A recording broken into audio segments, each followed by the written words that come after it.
Sound check. Yan.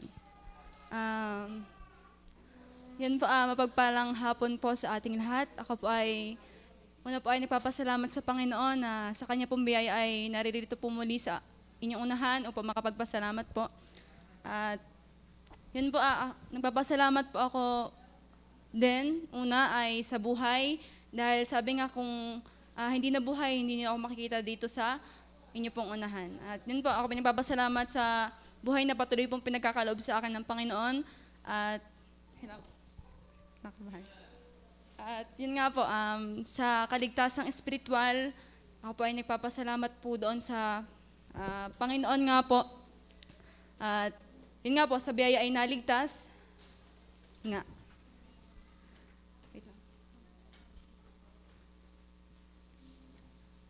Salamat po sa Diyos na, yun nga, napapag-aralan po namin sa klase po kay Kuya Ambet, na yun nga po, before the foundation of the world ay isa po ako sa pinili ng Diyos na magtamo po ng kaligtasan at buhay na walang hanggan.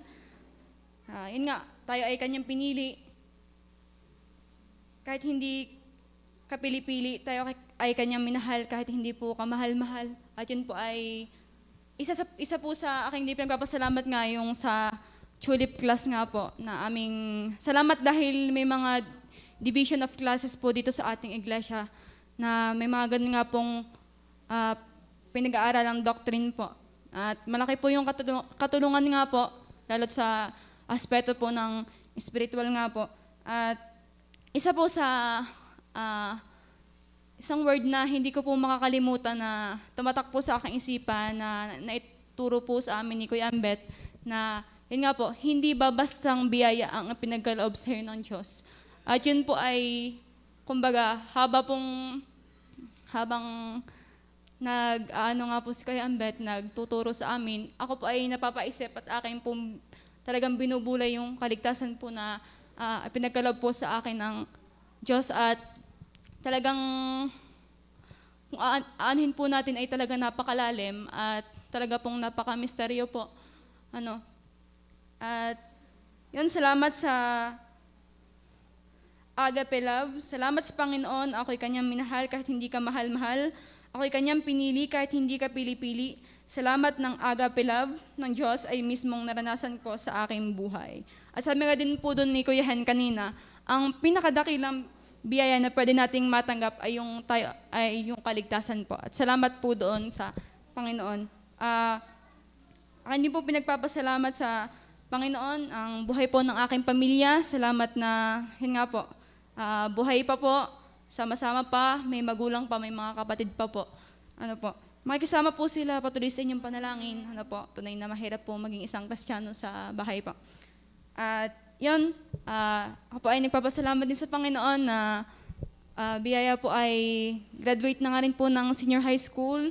At yan nga, papray po ako, sana ay yung kalooban po patuloy ng Panginoon ang masunod sa aking buhay, kung ano pong kalooban niya, na kapag hindi nakapasok sa sekular ay bahala na po ang Panginoon. At yan, salamat din sa, yun nga po, dahil nung graduation nga po ay nasabitan din ho. Yun. Nasabitan nga din ho. At yan, kumbaga napakabilis po talaga ng panahon dahil yung kung naano nga po sa inyo ng Kuya Hen, ako ay patakbo-takbo lang daw nun sa parangan, lambitin sa puno, ay nung binabible study po ay maliit pa, mga dugyot pa, pero ngayon po ay, yun nga, dalaga na ho. At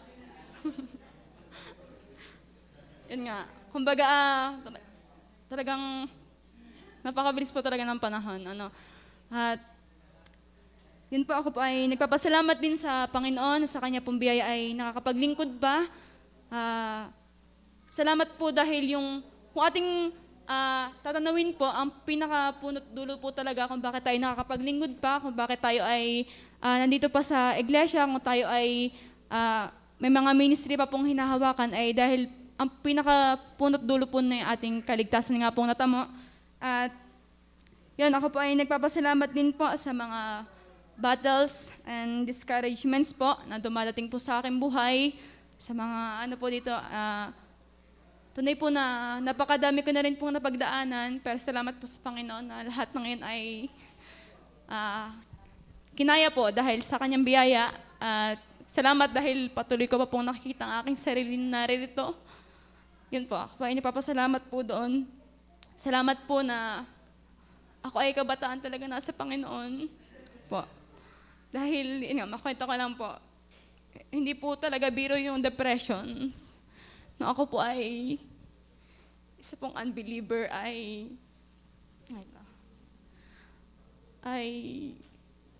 muntik na rin po ako mag-suicide po. Yung bagay, hindi po talaga biro ang depression po. Ang laki pong sa akin nun. Kumbaga atas ako pa rin po malimit ang naiwan sa bahay. Sunod ay bilang panganay po, napakahirap din po maging panganay na anak, lahat ay sa iyo. Kaya yun pong time na yun ay gamit po ang gunting. Yung dini po sa may pulso ho. Ayun. Pero salamat po sa Panginoon na sa kanyang biyaya na hindi po natuloy yun. May ginamit po siyang instrumento. Buti po dumating po agad yung pamilya ko, yung kapatid ko. Tapos pumunta po agad sa kwarto. Tapos hindi na po natuloy yung gagawin ko po sana. Salamat po dun sa Panginoon na, yun nga, sabi din kanina, all things work together for good. At ako po ay nagpapasalamat din sa Panginoon.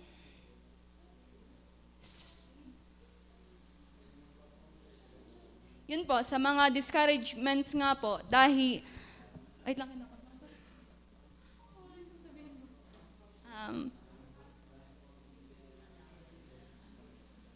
yun po, tunay pong napakahirap pong maging isang Kristiyano sa family, lalo't wala ka talagang kakampi.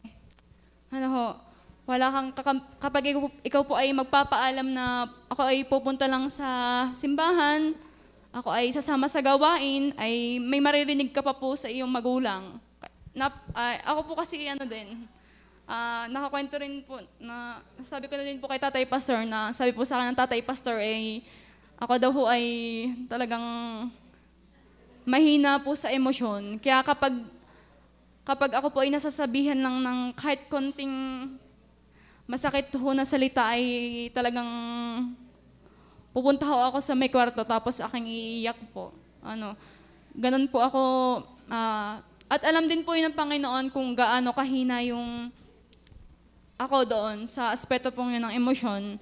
At yun nga, nito mga nakaraang araw po, syempre po, alam din naman po ng kaaway yung mga kahinaan natin. Alam po ng kaaway na ang kahinaan ko yung emosyon. Kaya nito mga nagdaang araw po talaga ay labanan po sa akin. Yun po, makikisama po ako sa inyong mga panalangin po. At yun po, ako po ay nagpapasalamat din na yun po, na sa kabila po ng mga nangyayari sa aking buhay ay mas pinipili pong magpatuloy at magpatuloy po sa Panginoon. Dahil sabi nga po ay mas masarap ang magpatuloy na nakakaramdam ng panghina kaysa sa huminto na lalo kanyang ilalayo sa Panginoon nga po. At yun po, ako po ay nagpapasalamat din po sa yun po, biyaya po ay may naiimbitahan pa pong mga bisita sa Panambahan, sa ating pong mga online Bible study. Ako po ay nagpapasalamat sa kanilang mga buhay. Makikisama po sa inyong panalangin na nawa ay yung consistency nga po nila sa pag-attend at sa biyaya po ng Panginoon ay maligtas din. Makasama po patuloy natin dito sa Panambahan. At ako po ay nagpapasalamat po sa mga ministries po na pinagkaloob sa akin ng Panginoon. Maging doon nga po sa music ministries po. Salamat po dahil nakikita ko na rin ng aking sarili na natugtog po diyan ng violin nga po. Dahil, yun nga, kumbaga, nung wala pa po akong violin, aking pinagmamasdan lang po yung mga natugtog po diyan. At ako ay nagsasabi sa aking sarili na sana isang araw ay ako din makatugtog. Yun po, ako pinagpapasalamat na nakakatugtog po kahit hindi pa ganun ka runong po. Natugtog din naman nga ako. Kahit Yan po, ako po ay nagpapasalamat po sa... Saan po? Sa... Nakakaba talaga sa amahan.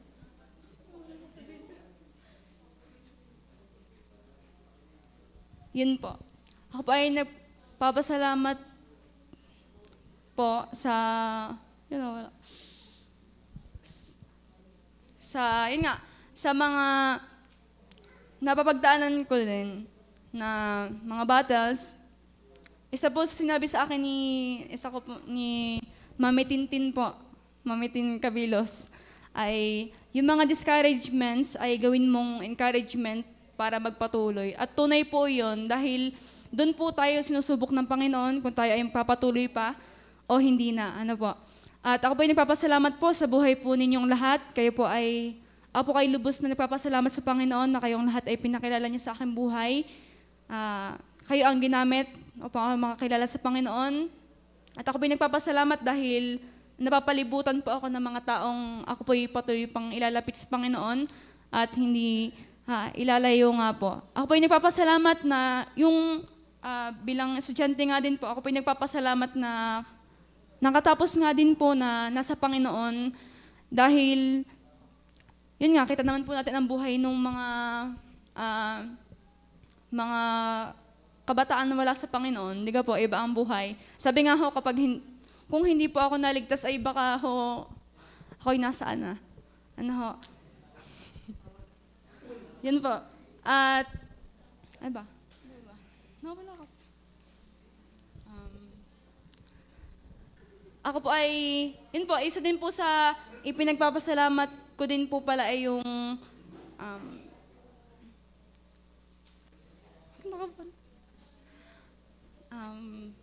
nawala talaga. Yun po, yan, ako po yung nagpapasalamat din po sa, yun nga, sa good testimony din po kasi yun, yung sa pag-aaral, yun po, good testimony ko po lalo sa aking parents para wala po silang masabi habang ako ay naglilingkod sa Panginoon na hindi ko po napabayaan ang aking pag-aaral habang naglilingkod. At yun nga, mahirap po kasi ang sitwasyon ngayon. Makikwento ka lang ho. Yun nga, bilang isa pong kasing Kristiyano, nag-iisa ka lang Kristiyano, ang daming labanan po talaga. Ang dami pong labanan. Kumbaga, kaya yung ano po, ang isa din po kasi sa personality ko ay yung mahilig po akong mga musta. Yung kahit, kumbaga mahilig po ako mga musta. Kaya yung pangangamusta po ay napakalaking ano po yun, katunungan. Kumbaga may mga ngamusta lang sa'yo, okay ka lang ba, kamusta? Ganyan po. Yun po kasi isa sa personality ko, kasi isa din po sa ministry na pinanghawakan sa akin, pinagkaloob po sa akin ng Panginoon ay yung may Brothers Keeper Ministry. Kaya yun, ramdam ko din po yung, habang chat ko po yung mga kapatiran natin na, uy, kamusta, simba ka na ulit. Kumbaga, sila po yung nagkukwento sa akin.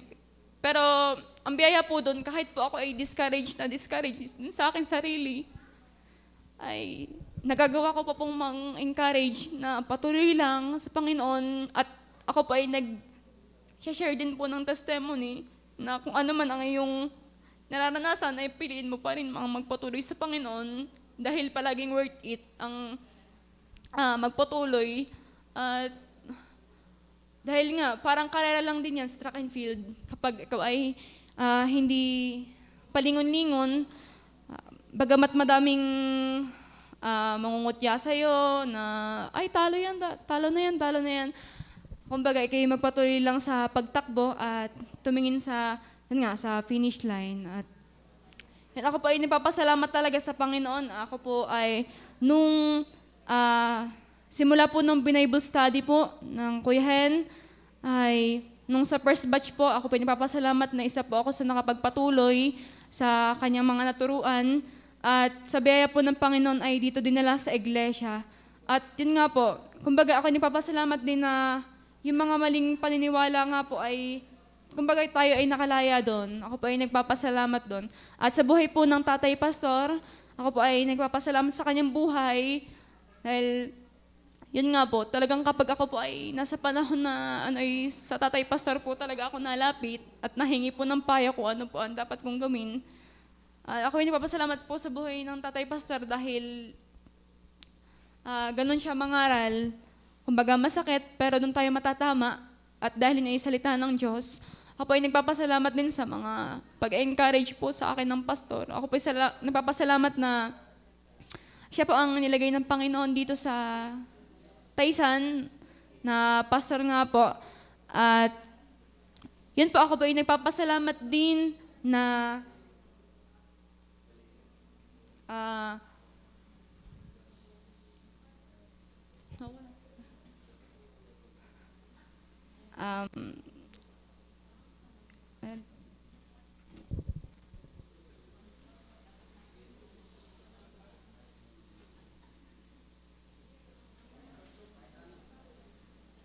yun po, pasama na lang po ako sa inyong mga panalangin na nawa ay patuloy na patatagin ng Panginoon, lumago din sa kanyang biyaya, at patuloy ko pa po namang makita ang aking sarili, naglilingkod sa kanya, nagbabahagi ng kanyang mga salita, at yun nga po, habang binibigyan pa po ng Panginoon ng buhay, ay sabi nga kanina ay may alay sa kanya, at yun po, sa mga noa po ay yung kalooban pa rin nga po ng Panginoon ang mangyari sa aking buhay.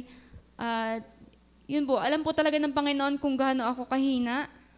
Alam po ng Panginoon kung gaano tayo kahina po. Yun po, makikisama po ako sa inyong panalangin talaga. Dahil talaga pong, sabi nga, hindi biro po ang labanan. Tunay po, napakadami ko rin pagkukulang sa Panginoon. Alam ng Panginoon ang aking buhay sa pribado. Na, yun nga, napakadaming pagkukulang, napakaraming